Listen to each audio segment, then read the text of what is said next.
Salut à tous, bienvenue sur cette vidéo, bienvenue sur la chaîne, je m'appelle Alex, j'ai 23 ans, je fais des vidéos de randonnée de manière générale, d'aventure et de sport en plein air. Et aujourd'hui on va parler du Tour du Mont Blanc, comment préparer son sac à dos, les conseils, comment planifier son Tour du Mont Blanc en amont. En gros voilà, je vais vous partager tous les éléments essentiels pour moi, pour bien préparer ce Tour du Mont Blanc, ce que j'aurais aimé connaître, ce que j'aurais aimé entendre lors de la réalisation de ce Tour du Mont Blanc. Parce que j'avoue, quand je suis parti sur le Tour du Mont Blanc, j'étais un peu dans le flou. Donc voilà, maintenant que j'ai acquis des connaissances sur ce Tour du Mont Blanc, d'ailleurs j'ai réalisé ce Tour du Mont Blanc du 9 septembre au 15 septembre en 2023.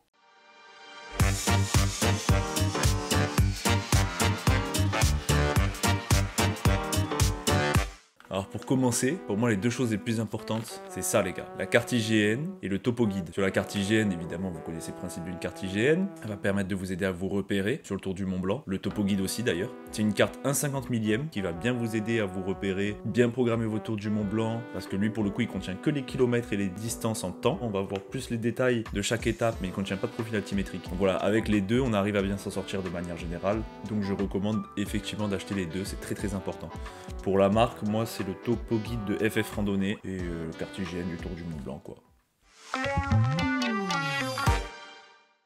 Ensuite, le deuxième point, c'est de bien choisir le nombre de jours. Alors, pour ce faire, vous devez avoir connaissance de votre niveau. Est-ce que vous faites souvent de la randonnée? Est-ce que vous en faites pas du tout? Qu'est-ce que vous faites en manière générale quand vous faites des randonnées? Regardez le profil type de randonnée que vous faites, en termes de kilomètres, en termes de dénivelé positif. Je vous dis une bêtise, mais si vous avez l'habitude de faire beaucoup de randonnées de 20 km et 1000 mètres de dénivelé positif, n'allez pas faire plus que ça sur le Tour du Mont Blanc, surtout si quand vous rentrez, vous êtes courbaturé, etc. Donc si par exemple vous voulez faire du 1000 dénivelé positif et 20 km, prévoyez peut-être 8 jours, 9 jours, mais ne visez pas 7 jours, car 7 jours c'est environ 1400 mètres de dénivelé positif et 24 à 25 km par jour. Alors il faut savoir que le Tour du Mont Blanc c'est environ 180 km et 10 000 mètres de dénivelé positif. Donc si vous visez 9 jours, vous prenez ces deux chiffres, vous les divisez par 9 et vous voyez, vous vous dites ok, ben ça peut me convenir, ça non. Le troisième point, ce serait le sens de la randonnée. Alors, il y a deux possibilités, c'est soit le sens horaire, soit le sens anti-horaire. Le sens horaire, c'est le sens classique. Je conseillerais fortement de faire le sens classique parce que dans le sens classique, on fait plus de rencontres le soir en refuge et les gens qu'on rencontre en refuge, on les rencontre soit le lendemain en refuge, soit le lendemain sur la journée de marche, etc. Vous allez pouvoir avoir des conseils des gens qui le font dans le même sens que vous, donc vous allez pouvoir échanger sur comment ils comptent aborder la journée demain, etc. Dans le sens horaire classique, vous allez passer par le passage des échelles en montant et non en descendant, parce qu'en descendant, les gars, je me doute pas à quel point ça doit être flippant. Donc moi, je vous conseille fortement de le faire dans le sens horaire, juste que pour ce passage. Et vous allez croiser moins de monde. Alors ça paraît bizarre, on se dit dans le sens horaire, normalement, vu que tout le monde fait dans ce sens-là, on devrait croiser plus de monde. Bah non en fait, parce que du coup, imaginons qu'on est 100 à le faire dans ce sens et 10 à le faire dans ce sens. Bah les 100 personnes vont croiser 10 personnes et les 10 personnes vont croiser 100 personnes. De plus, de manière générale, bah, les groupes sont quand même assez espacés, donc on n'a pas l'impression d'être avec beaucoup de monde quand on le fait dans le sens horaire classique. Après, tout dépendra des dates auxquelles vous partez. Quatrième point, est-ce qu'il faut aller dormir en refuge ou non? Alors, tout dépend. Pour moi, les refuges, il y a deux gros avantages. Le confort et les rencontres. Le confort parce qu'on va pouvoir dans son sac à dos ne pas prendre de tente, de popote, etc. Donc on va être plus léger. On aura moins à se prendre la tête sur le chercher un spot de bivouac légal ou non, trouver un endroit. Moins de stress sur la journée de où est-ce que je dors ce soir. Vous aurez aussi moins de détours à faire, dans le sens où moi je sais que par exemple, pour aller faire des cours, j'ai dû passer par exemple un moment à Chamonix, faire des petits détours pour aller faire des courses, porter ses repas. Alors qu'en refuge, vous n'allez pas vous prendre la tête avec ça, vous savez que le soir vous dormez en refuge, vous avez votre repas en refuge, vous allez avoir les calories qu'il vous faut, voilà. Et en termes de rencontres, vu que vous êtes tous sur les mêmes tablés, ça engage forcément la discussion, alors que quand vous êtes sur les aires de bivouac, je sais pas, il y a moins ce côté rencontre en général, chacun est un peu dans sa tente. Je dis pas, il y a quand même des discussions sur les points de bivouac, mais voilà, en refuge, on est tous à la même tablée. Il y a ce côté-là, plus partage qu'on va retrouver en refuge que plus en bivouac.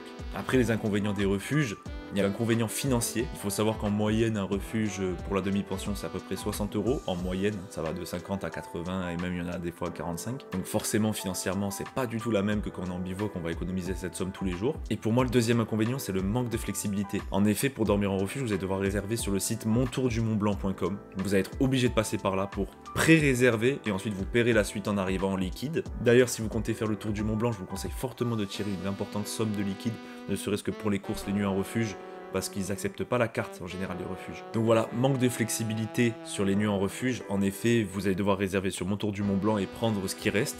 Et même si vous avez pris pour vous le truc parfait avec l'itinéraire parfait, etc., si sur place vous vous rendez compte que vous auriez pu être plus rapide ou que vous êtes trop lent par rapport à vos nuits que vous avez réservées, bah vous allez devoir vous imposer des limites, vous dire bon bah ok, aujourd'hui j'aurais pu plus marcher mais je peux pas parce que j'ai ma nuit en refuge, ou aujourd'hui j'ai une grosse journée, c'est trop dur pour moi mais je suis obligé parce que j'ai ma nuit en refuge au bout. Alors qu'avec la tente, on peut s'arrêter quand on veut et ça c'est vraiment un gros avantage non négligeable. Et en plus j'avoue qu'avec le côté tente, il y a un peu plus ce côté aventure que moi j'affectionne particulièrement.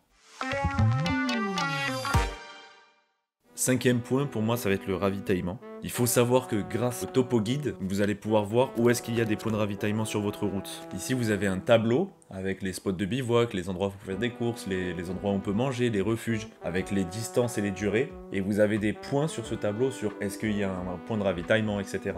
Donc encore une fois, très important d'acheter et le topo guide et la carte IGN. Donc je vous invite à bien regarder ça pour vous dire ok, tel jour je vais pouvoir m'arrêter à tel endroit, faire mes courses, etc. Je vais faire mes courses pour 2 jours, 1 jour. Parce que si vous faites ça quand vous êtes dans le rush du Tour du Mont Blanc, ça rajoute des complications. Donc mieux vaut bien prévoir ça en amont. D'autant plus si vous ne dormez pas en refuge. Ça vous évitera de faire pas mal de détours. Comme moi je vous disais, je suis parti carrément à Chamonix pour faire mes courses. Donc vraiment grosse galère.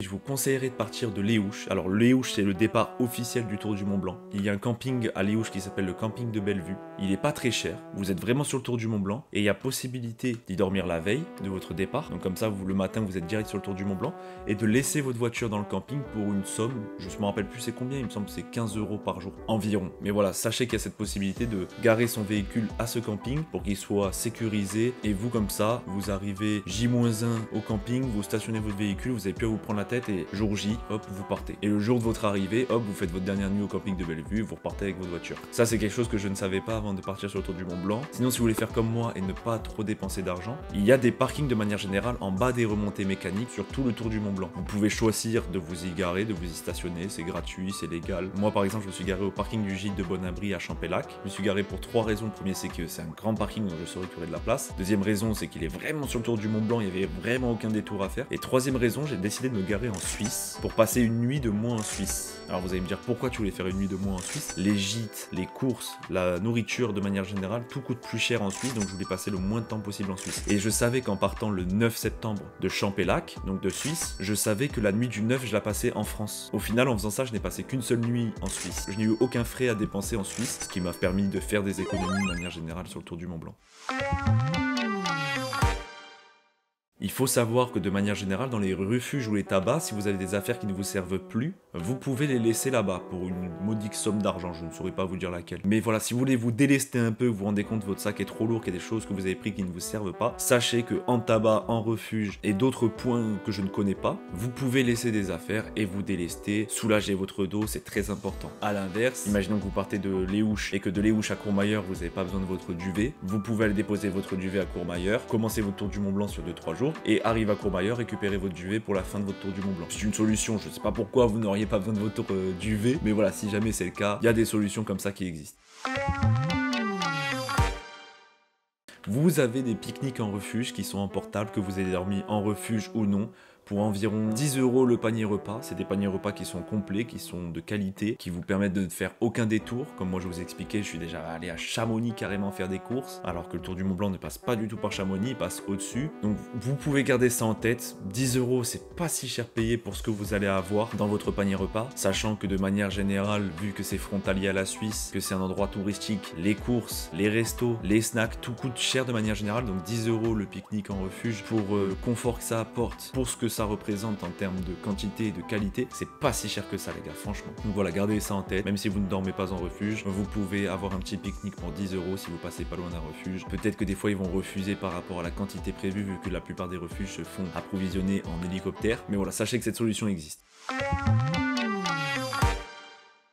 De manière générale, l'Italie et la Suisse, le bivouac est interdit. Alors il y a des gens qui vont dire que oui, en Suisse ou en Italie, c'est au-dessus de 2500 mètres, dans des zones réservées, non naturelles, etc. et tout, je sais pas quoi. Il faut savoir que sur tout le Tour du Mont Blanc, en Italie ou en Suisse, le bivouac est interdit. En fait, les conditions de bivouac autorisées en Italie et en Suisse ne sont pas présentes sur le Tour du Mont Blanc. C'est-à-dire que sur toute la partie du Tour du Mont Blanc, l'Italie et la Suisse, c'est interdit d'y bivouaquer. Alors moi, j'ai rencontré des gens qui ont pu le faire, qui ont réussi à se planquer, à passer outre, mais il faut savoir que ce soit en Italie ou en Suisse, les refuges, s'ils vous voient installer un campement, ils iront partager cette information aux autorités qui viendront vous chercher dans la nuit, vous mettre une amende qui peut aller jusqu'à 500 € en fonction du pays dans lequel vous êtes, et vous demander demanderont de partir. Donc ça veut dire que vous allez vous faire réveiller en pleine nuit de votre tour du Mont Blanc avec une amende de 500 € dans la gueule. Et en plus, vous allez devoir, en plein milieu de votre nuit, bouger, trouver un autre endroit pour camper, dormir, aller en refuge, je ne sais quoi. Alors il faut savoir qu'il reste quand même des aires de bivouac autorisées. Je pense à par exemple Trient en Suisse. Juste avant Courmayeur, vous avez des campings. Donc il y a des solutions qui existent, moyennant un petit peu d'argent. Je vous conseille de les prendre. L'amende peut aller très vite. On a croisé un gars qui nous a dit qu'il a vu des hélicoptères tourner en début de soirée pour essayer de trouver des campeurs qui bivouaqueraient illégalement. Donc voilà, moi je vous conseille de vraiment faire gaffe sur cette partie-là, Italie-Suisse, et de vraiment privilégier les campings, les gîtes, les refuges, les aires de camping. Voilà, ne prenez pas de risques, ça peut aller très très vite de prendre une amende. Ne forcez pas trop au début, vous allez voir les 2-3 premiers jours seront les plus durs.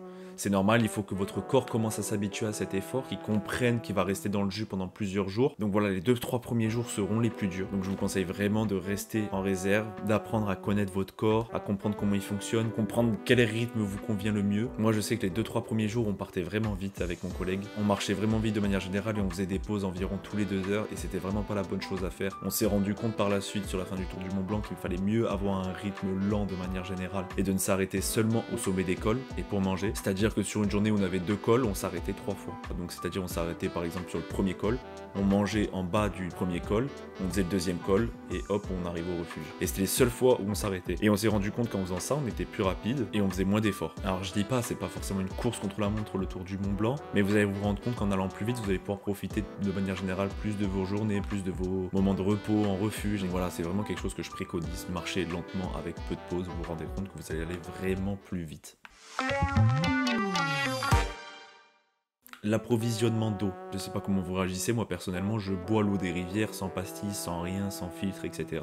à condition d'être assez haut. Si vous êtes comme moi, vous allez vous rendre compte que vous allez pouvoir remplir votre gourde très fréquemment parce qu'il y a énormément de glaciers tout autour du Mont Blanc. Vous allez vous rendre compte que c'est facile de trouver de l'eau de manière générale. Et si vous préférez boire de l'eau potable, vous allez vous rendre compte que un peu dans tous les petits villages, tous les points d'intérêt que vous allez traverser, les refuges, etc., vous aurez toujours de quoi remplir vos gourdes. Ce qui amène un conseil très important que je vais vous donner. Alors je vous invite quand même à faire cette erreur au début parce que c'est important de la faire pour bien comprendre le mécanisme de votre corps, combien vous avez besoin de boire d'eau par jour, à quelle fréquence, etc. Et de ne pas vous retrouver à sec. Et moi je sais qu'au début, dès que je pouvais, je remplissais mes 2 gourdes, donc j'avais constamment 3 litres d'eau dans le dos. Et au fur et à mesure, je me suis rendu compte que 1 litre, ça me suffisait. Je marchais genre 2-3 heures, je finissais mon litre, hop, j'arrivais à très vite remplir ma bouteille d'eau. Je mettais qu'un seul litre. Voilà, ça permettait d'être plus léger, sans prendre forcément de risques, parce que comme je vous dis, je trouvais de l'eau un peu partout. C'est donc la fin de cette vidéo, les gars, j'espère qu'elle vous aura plu.